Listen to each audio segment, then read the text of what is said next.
রাজ্যে স্বাস্থ্য পরিষেবায় দ্বিতীয়, গোটা দেশের মধ্যে রাজ্যে স্বাস্থ্য পরিষেবায় দ্বিতীয় আলিপুরদুয়ার। কেন্দ্রীয় মানদণ্ডে স্বীকৃতি পেল আলিপুরদুয়ার। কোয়ালিটি অ্যাসিওরেন্স দ্বিতীয় আলিপুরদুয়ার। রাজ্যে প্রথম স্থানে রয়েছে কোচবিহার জেলা। স্বীকৃতি মেলায় খুশি আলিপুরদুয়ার প্রশাসন।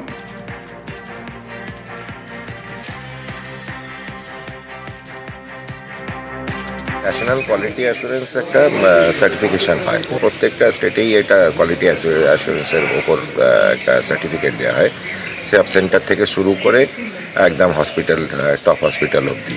আমাদের ওভারঅল স্টেটে দ্বিতীয় হয়েছি আমরা রাজ্যে এই নাম্বার অফ কোয়ালিফিকেশন মানে সার্টিফিকেশন পাওয়াতে।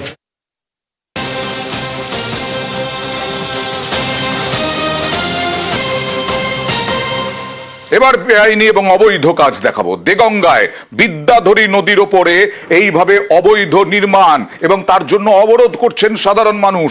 দেগঙ্গায় বিদ্যাধরী নদীর ওপরে অবৈধ নির্মাণ চালানো হচ্ছে। একেবারে মেশিন নিয়ে গিয়ে, সমস্ত যন্ত্রপাতি নিয়ে গিয়ে চাতরের বিল এলাকায় একেবারে খাল দখল করে বেআইনি নির্মাণ। অভিযোগ প্রশাসনকে জানিয়েও কাজ হয়নি। বিক্ষোভ দেখাচ্ছে আমাদের মাঠের চাষবাস আছে, সেই চাষবাস যেখান থেকে জলগুলো পাস হয় সেই জায়গাগুলো ঘর করে দোকান পাস করছে। তাহলে এই চাষগুলো কি বন্ধ হয়ে যাবে? এর জন্য আমরা রুখে দাঁড়িয়েছি যাতে বন্ধ না হয়, যাতে বন্ধ হয়। এই এখন এলে রাত্রিরে খুঁড়ে এগুলো সোদা করেছে, রাত্রির বেলা ঢালাই করবে।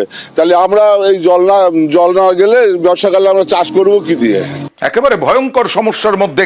কারা করছেন, কেন করছেন এবং কেন প্রশাসনকে জানিয়েও লাভ হচ্ছে না? কতটা প্রভাবশালী তারা? জাউল।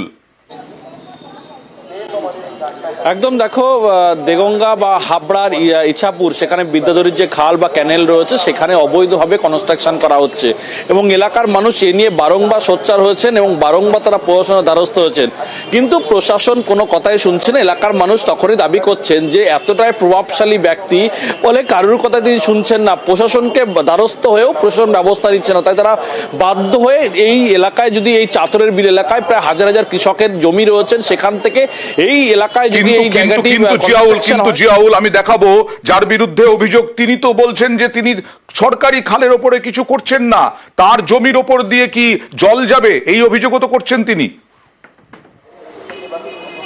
একদম দেখো, এলাকার মানুষ যেটা বলছেন যে সবটাই, অর্থাৎ বিদ্যাধরী যে ক্যানেল রয়েছে সেখানেই এই জবরদখল করে দিন দখল করছেন, কিন্তু যে ব্যক্তি করছেন তার স্পষ্ট দাবি যে তিনি যে জায়গায় করছেন তার কিছুটা জায়গা রয়েছে আর কিছুটা অংশ এই বিদ্যাধরী ক্যানেলের উপরে করছেন, এবং তিনি এটাও বলছেন যে নিচে তিনি প্লেয়ার দিয়ে উপরে দোকান করবেন, ফলে তিনি নিচের অংশ পুরো খালি রাখবেন। কিন্তু এলাকার মানুষ বলছেন আজকে যেভাবে প্লেয়ার দিচ্ছে, কালকে নতুন করে সেখানে আবার কনস্ট্রাকশন হবে, ফলে এইভাবে চলতে থাকলে আস্তে আস্তে পুরো ব্যাপারটি, অর্থাৎ বিদ্যাধরী ক্যানেল সময় মুছে যাবে। ফলে এলাকার মানুষ এ নিয়ে সোচ্চার হচ্ছে। দেখা যাক গোটা বিষয়টা একেবারে প্রশাসন নজর দিয়ে দেখুক, ঠিকঠাক ভাবে দেখুক, না হলে আবার একটা খাল বুঝে যাবে। আমার কেনা সম্পত্তি 2014 সালে আমার কেনা, ঠিক আছে। আমি কাজ করছি, ধরো দেগঙ্গার কিছু লোক এসে ঝামেলা করছে, ফালতু ঝামেলা। ক্যানেল আমার সামনে আমি ড্রেন রেখেছি, আমার পিছনে সরকারি বড় চ্যানেল আছে, সেটা আছে, প্লাস আমার সামনে আমি চ্যানেল রেখেছি, প্লাস আমি কলম তুলছি, নিচে ফাঁকা, পানি যাওয়ার লাইন ক্লিয়ার। আমি ছাদ দিয়ে আমার ওখানে আমি একটা দোকান করছি। এখানে গ্রামের জল, তার জন্য সরকারি চ্যানেল আছে, তো সেই চ্যানেল বয়ে আসবে না, আমার সম্পত্তির ওপর দিয়ে যাবে। গতকাল আমাকে বলে, আমি এখানে স্পটে জায়গায় আসি, দেখি যে এটা খালেরই ল্যান্ডের উপরে যে বিল্ডিংটা হচ্ছে, সরকারি জায়গার উপর। আমি বলি যে দাদা, আপনার যদি জায়গা হয়ে থাকে আপনি মেপে করেন, কেন খালের এখান থেকে শয়শেতপুর অঞ্চলের টোটালটা এই বিদ্যাধরী খালের এই পাশ দিয়ে গিয়ে বিদ্যাধরী খালে যায়, টোটাল এই শয়শেতপুর অঞ্চলের পানিটা। উনি বলে আমার জায়গাতেই করছি, এটা আমার এলাকা। এই বলে আমাকে বললাম যে দাদা দেখেন, কাজটা করা কিন্তু ঠিক হবে না, যদি আপনার জমি হয় আপনি মেপে করেন, বলে কি করার আছে সেটা করে নেবেন। হুমকি দিচ্ছে? হ্যাঁ, হুমকি দিচ্ছে। অভিযোগ করেছিলাম আমাদের ফাঁড়িতে।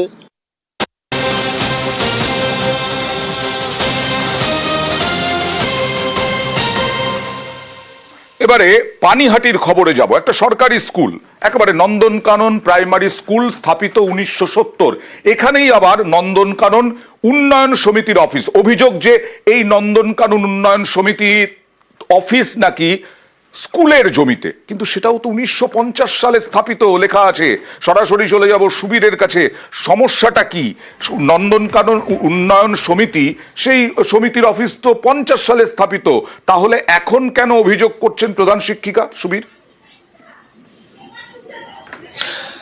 দেখো অয়নদা, তোমাকে জানিয়ে রাখি, এই যে পানিহাটি পৌরসভার 17 নম্বর ওয়ার্ড নন্দনকানন সরকারি প্রাথমিক বিদ্যালয়, এই বিদ্যালয়ের জমিতেই কিন্তু যে টোটাল বাউন্ডারি দেওয়া আছে, এই জমির ভেতরেই কিন্তু এই উন্নয়ন সমিতির 2021 সালে এই বিল্ডিং তৈরি হয়েছে। পাশাপাশি এই যে সরকারি জমি, সেখানে কিন্তু অবৈধভাবে গাড়ির গ্যারেজ করে পার্কিং করে রাখা হচ্ছে এবং এলাকার কিছু মানুষ এই কাজগুলো করছে।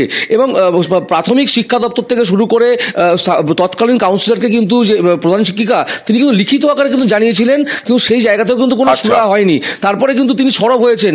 আমরা এরপরে কিন্তু যারা অভিভাবক রয়েছেন তাদের কাছে বিষয়টা জানতে চাই, তারা কিন্তু ভয়ে মুখ খুলতে চাইছেন না, কারণ তারা যদি মুখ খোলেন তাদের ছেলেমেয়েরা এখানে পড়াশোনা করে। আসলে পার্কিং নিয়ে, স্কুল চত্বরে পার্কিং নিয়েই সমস্যা। এই পার্কিং কি হবে না হবে সেটা অবশ্যই প্রশাসনের পক্ষ থেকে দেখা হোক। অনেক গাড়ি পার্কিং করা থাকে, বাচ্চারা খেলতে গেলে বল তো গাড়িতে লাগবে, কাদের গাড়ি পার্কিং করা থাকে জানি না, এটা পুরো পার্কিং লটের মতো হয়ে গেছে। আর বাচ্চারা খেলতে গেলেও অসুবিধা, বড় ছেলেরা ভলিবলের নেট লাগিয়ে রাখে, কারেন্টের তারও থাকে, বাচ্চারা যে একটু খেলবে তাদের ওই দড়িতে হাত লাগলে তাদের প্রবলেম, বা কারেন্টের তার লাগানো থাকে, তারা এই শীতের সময়টুকুও ঠিকঠাক খেলতে পারে না। 2021-এ। আপনারা কি মানে বাধা দিয়েছিলেন? বাধা বলতে অ্যাপ্লিকেশন তো এসআই কে জানানো যেটুকু সেটুকুই করেছিলাম। অ্যাপ্লিকেশন করেছিলাম যে স্কুল বাউন্ডারির মধ্যে রুম হচ্ছে, আমার মতে তো অবশ্যই হওয়া উচিত না স্কুল বাউন্ডারির মধ্যে। আমি ওই ওয়ার্ডে কাউন্সিলর হয়েছি 2-2.5 বছর, আর সমিতির অফিসটা হচ্ছে আজ থেকে প্রায় 10 বছর 10 আগে। আর সেকেন্ড থিং হচ্ছে, আমি এটা নিয়ে একটু কথা বলেছিলাম ওদের উন্নয়ন সমিতির সাথে। উন্নয়ন সমিতি বলছে যে আমাদের উন্নয়ন নন্দনকাননেরই জায়গায়, নন্দনকানন থেকে 4 কাঠা জমি প্রাইমারি স্কুলকে দেওয়া হয়েছিল। সেই 4 কাঠা জমির কাগজপত্র আছে, সেই 4 কাঠা জমি স্কুলের রয়েছে, তার বাইরে 4 কাঠা জমির বাইরে আমাদের উন্নয়ন সমিতির অফিস। আর যেটা দিদিমণি আমাকে এটা বলেছে, রিপোর্ট এসেছে যে 2-1 জন গাড়ি ওখানে পার্কিং করে রাখে, সেটা আমি ওদের কমিটিকে বলে দিয়েছি যেরকম ভাই স্কুলে যখন আওয়ার্স থাকবে ওখানে কোনো গাড়ি পার্কিং করা যাবে না।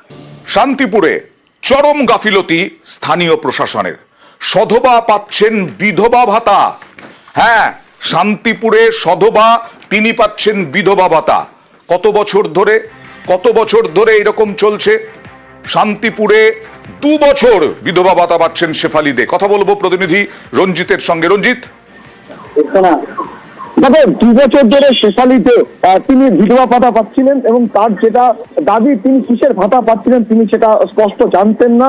তবে যেটা অভিযোগ উঠছে যে গত কয়েকদিন আগে তার ভাতা আসা বন্ধ যে অ্যাকাউন্টে, এবং তারপরে তিনি যখন বিডিও অফিসে জানতে, তখনই বিষয়টি নজরে আসে প্রশাসনের, এবং ইতিমধ্যেই বিডিও অফিসের পক্ষ থেকে শান্তিপুর থানায় উপভোক্তার বিরুদ্ধে কিন্তু অভিযোগ দায়ের করা হয়েছে।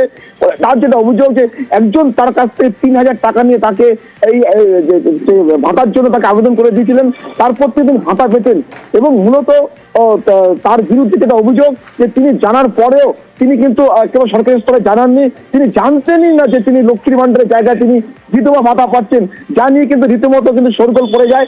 ইতিমধ্যে কিন্তু রাজনৈতিক তর্জাও শুরু হয়েছে।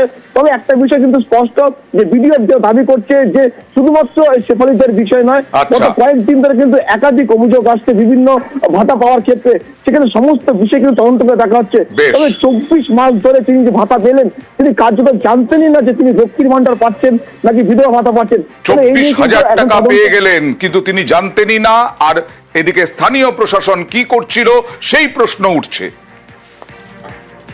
সেটা তো আমি জানতাম লক্ষ্মী ভান্ডার ঢুকছে, কিন্তু পরে তো আমি জানতে পারলাম যে ওটা আমার বিধবা ভাতা করে দিয়েছে। আমি লক্ষ্মী ভান্ডার পাইনি, সেই হিসাবে আমি লক্ষ্মী ভান্ডার করার জন্য জমা দিয়েছি কাগজপাতি। উত্তম হালদার বললো যে তুমি আমাকে 1000 টাকা দাও, আর পরে লক্ষ্মী ভান্ডার হয়ে যাওয়ার পরে আমাকে 2000 টাকা দিয়ে 3000 টাকা মানে মোট আমাকে দিতে হবে।